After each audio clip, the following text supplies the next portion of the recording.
Today marks 1265 days sharing lessons I learn and continue to learn with all of you. My hope that these insights will inspire you, support your dreams, help you achieve your goals, and really empower you to become the person that you want to become. Today I want to ask a question. Why some people who have exactly the same strengths, the same capabilities, the same will have such a different results? Some people have even less capabilities, less strengths, but still able to achieve so much more. And today we'll share five things I think that is a big difference between making that person to succeed or fail. Because, of course, there's a lot of things inside. But sometimes there is a lot of things externally as well that really holds us back. And again, this is we need to make a decision to understand what we're able to do, how we're able to influence our external world, because we do not have control of everything what's going on around us. But we able to influence, and that's where the true beauty is. Because some people have better hands, like especially in like games like poker, you're not able to choose your cards. Your cards are given, but how you will play with those cards, that's will make a difference. Because there's the same, everyone has the same cards in the deck, but that's why some people are very good in poker because they know how to play those cards that they were given. And life is exactly the same. You have those given cards, your strengths, your weaknesses, your nature, everything, and how you play those cards will dictate how much you're able to achieve. So number one is that your environment is multiplier or divider. Your environment is multiplier or divider. I really love this saying that an our analogy metaphor is that when the flower is not growing, when the flower is dying, what do? They say that that place where the flower is put is the wrong environment. That means it needs more sun, needs more water, needs to, and that we put that flower in a different location, that flower blooms.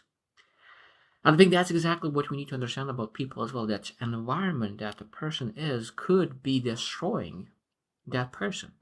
And we need to be able to pluck that person out of that environment they're in and put into new environment. Even though that they might be surrounded by good people.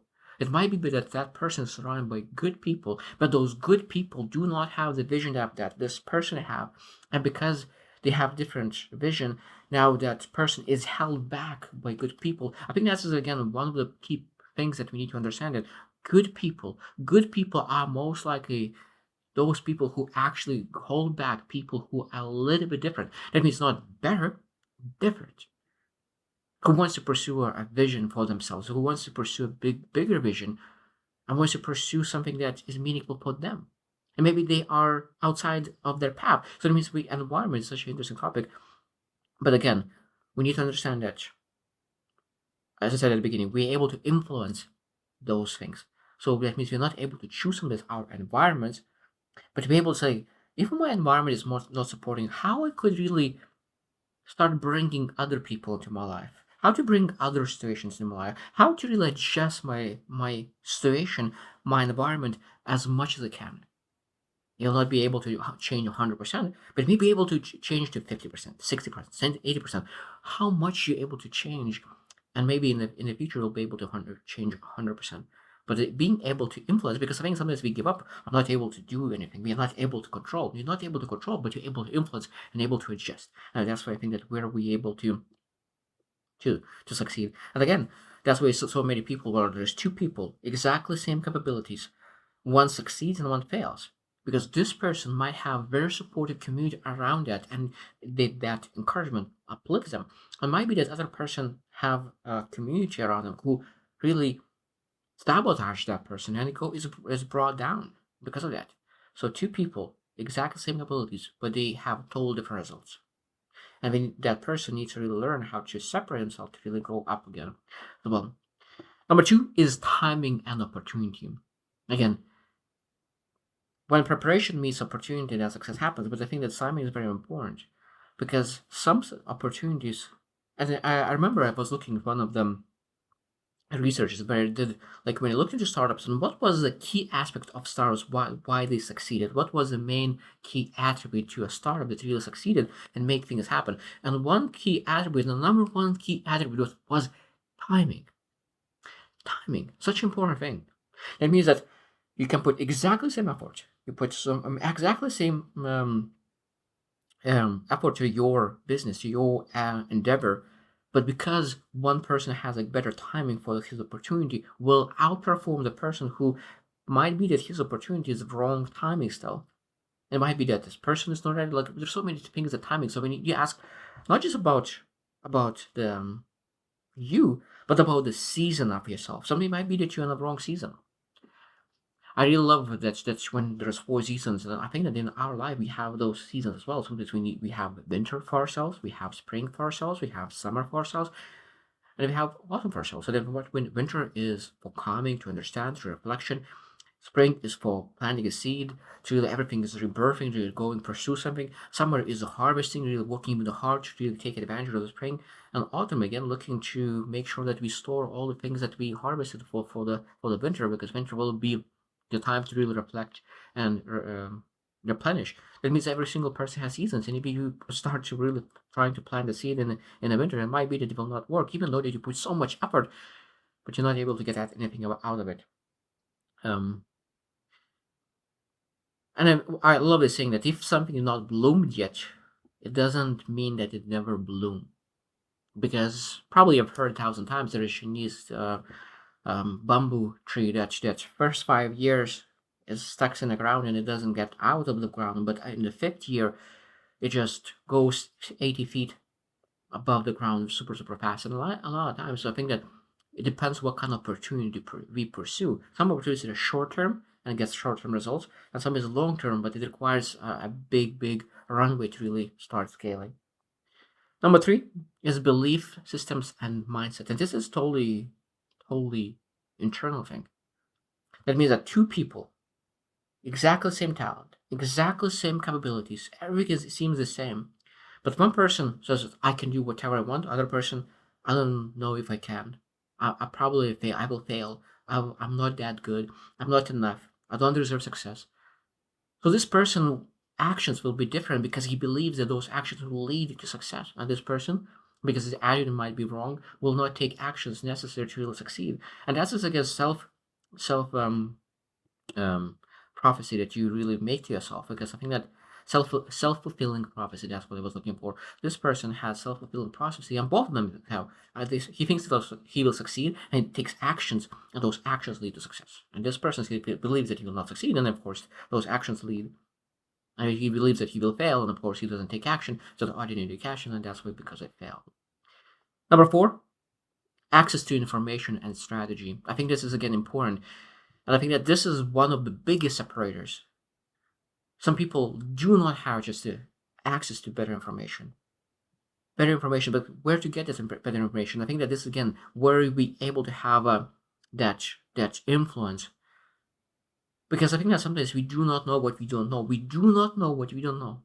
I said, oh, just that I need mentor. I think that they're doing pretty well, but I think that you just do not know what you don't know, because I think that the most expensive information is that you do not know that you do not know yet. And that means that when you go outside, when you meet new people, we connect, you start to see, okay, like I didn't know that there is possible. I didn't know that this information is available. I didn't know that you're able to do that. And I think that every single time when you stretch yourself and you connect with different people, you start to realize more things that you never had awareness about.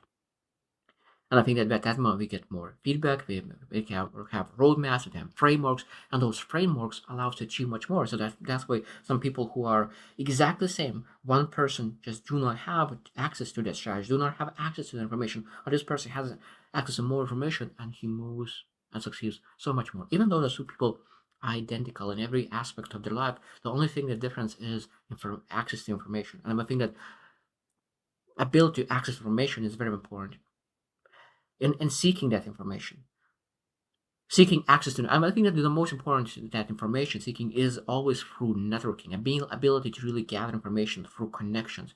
I think that is the most important information, because there is so much information online and we just get lost in information. But when you connect with a person, you get very direct information that you need, that you're able to implement right now. And that's a big separator, that mentorship side. And number five is micro decisions over time. I think that is beautiful to make big decisions and understand But I think that sometimes it's much more important how you manage that decisions. And those are micro decisions, or sometimes even I could call it choices, because sometimes you can make one decision and you can save from 1,000 choices. For example, I used to play a lot of video games when I was like very, very, very young, and I made a decision very early when I was 18 that I will never play video games, and I never play games. I just made a decision. So I say for myself, choice: should I game? Should I play? Should I not? I don't make those choices because I made a decision. And of course, I have a quite addictive behavior. I get addicted to new things, and I think that this is a blessing and a curse because I have that addictive behaviors. So I'm able to use that activity, obsessive behavior, into something that really adds value to me. So reading books, that's a great way. Like getting information, growing, improving. Like there's so many great ways to really use that our obsession of addiction to really something that really elevates me. And I think that again is a beautiful thing. But micro decisions is sometimes even more important because micro decisions you're making every single day. I think that that's why sometimes this big decisions that I made that big decision, a mistake on that, it's easy to change. But when we make those micro decisions that we are not aware, because a lot of micro decisions are subconscious, and because we are making those micro decisions up subconsciously, we're not aware of it, and then we keep making those same micro decisions over and over and over again, that leads to totally wrong direction. And those micro decisions, a lot of times, is led by our subconscious mind, and our subconscious mind is built for mediocrity. So we need to really rewire our subconscious for abundance, for freedom, for wealth, and when we build that our subconscious for wealth abundance, we're able to make different micro decisions, different small behaviors that we do every single day to really get different results. I truly believe that it's such a powerful thing, subconscious decisions that we make, because we make the same thoughts like every single day. Like 80% of our thoughts are the same that we repeated yesterday, and those thoughts will make micro decisions that the same things that we made yesterday, and those things will live like our like day by day the same days. And I think it's very, very important to understand that that's why sometimes it's good to really travel and live in different places, because it breaks your patterns. You understand, like, I'm not able to do that here. I'm able. You need to find a way how to adjust. Even though when you move, we do a lot of micro decisions the same way. I'm including myself.